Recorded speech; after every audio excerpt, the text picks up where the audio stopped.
not be huge in the West, but the Yakuza series may be the only proof that Sega, a company whose recent successes are mostly from publishing other people's games, can still create something worthwhile. Yakuza 3 once again brings a gangster storyline and classic beat-em-up action together with open world and RPG elements. The result is a uniquely Japanese video game with a lot to offer.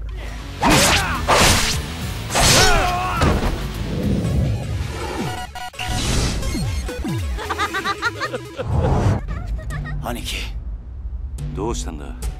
何かあったのか？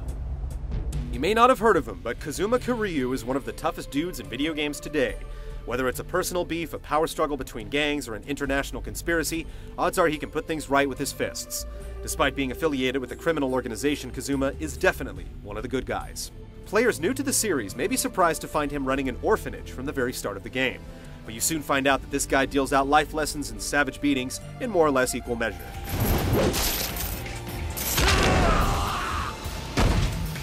Maybe leaning just a little more toward the beatings. Other main characters help add depth and some moral gray area to the story, like the psychotically violent, but ultimately likable Majima.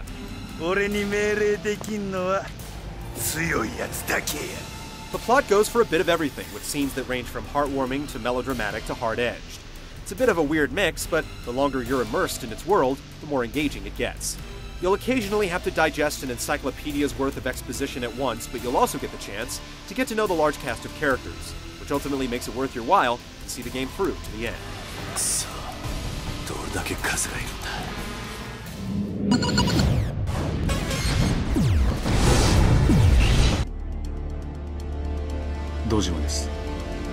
The Yakuza series is sometimes referred to as the Japanese Grand Theft Auto. While Yakuza 3 is a lot closer to an action RPG in terms of gameplay, and a lot of the similarities are superficial, one key comparison stands out. Like GTA, the game's greatest draw isn't living out an interactive crime story, but the freedom to explore and simply mess around in an open city space that feels genuinely real. Actually, it's two cities, with a fictionalized chunk of Tokyo and a smaller, more laid-back setting in Okinawa. Following the game's story will take you between both locales, but you'll find a lot more action if you go looking for it. Side missions, mini-games, and other chances to interact with the world make it easy and enjoyable to slip into the role of virtual tourist. Not every activity is actually worth doing, but it's great to have so many options. If you check the actual numbers, the sheer amount of things to do is almost ridiculous. A normal player won't get anywhere close to 100% completion, but that's okay. The sheer bulk of content creates a rich setting, and realizing that there's more out there than you'll be able to do can actually be a relief to anyone who isn't a hardcore completionist. If you're able to completely ignore the side content, you might clear the game in around 20 hours, but expect an average playthrough to run closer to 30.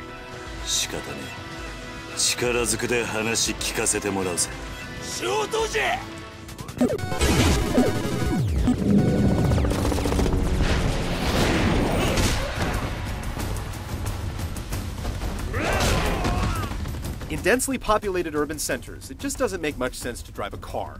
The advantage of hoofing it everywhere you go is that you'll naturally come across interesting people, events, or maybe even a collectible coin locker key as you're making your way from point A to point B.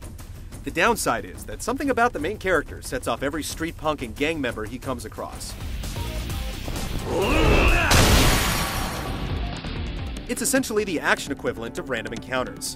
Despite being the hardest looking man on the street, you're constantly accosted by irate individuals who think they can take you down. They're vastly overestimating their chances. The reforming power of Kazuma's fists of justice is such that humbled foes will profusely apologize and even give him gifts to make up for their transgressions against justice. You'll beat lessons into these hapless goons with combo attacks, following up a chain of weak hits with a few power hits with different results. The fighting isn't especially deep and technical, but it is fun. Various weapons, throws, and dodges manage to keep things interesting, but it's the brutal special attacks that keep the constant fights from getting boring. Kazuma's special attacks make sure that enemies go down and stay down. You learn these techniques by leveling up your various attributes, reading books, or even through revelations after capturing bizarre events on your cell phone. A glowing meter indicates your fighting spirit, and when you start to glow, you can slam on the triangle button to trade in that power to inflict some serious pain. It's always tempting to cash in your spirit, but fighting with a full health meter makes you more effective and much harder to knock down.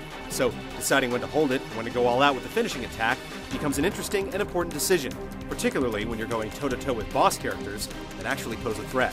Of course, you won't make much progress in the game without exploring your environment and talking to people.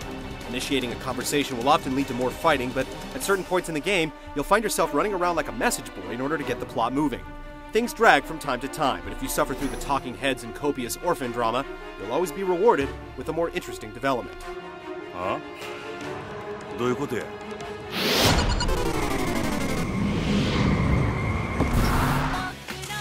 今日の晩飯だ。さあ、そろそろ夕飯の支度をするか。 The naturalistic style of the game's characters and the thousands of different visual elements that make the virtual cities actually feel like cities, including huge crowds of people, make the most of technology that honestly feels pretty far from the cutting edge. The Japanese voice acting and subtitles feel authentic and seem to convey the intended tone. 知らない。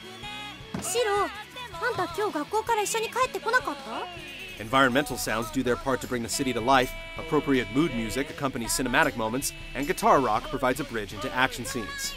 Yakuza 3 isn't much of a show-off, but it does succeed in maintaining its integrity. The game's depiction of violence deserves a special mention. Walking the fine line between horrifyingly realistic and comically over-the-top, witnessing a fight in Yakuza 3 will get some sort of reaction out of you.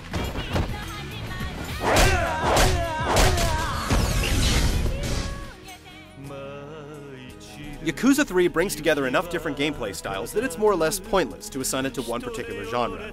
It's the way it combines these individual parts and invests you in its world that really matters. Brutal fighting carried out by a character that constantly grows more powerful, a solid story that succeeds in involving you despite sentimentality and silliness, and exceptionally well-realized environments make Yakuza 3 a powerful experience that simply could not exist outside of video games. ありがとうございました。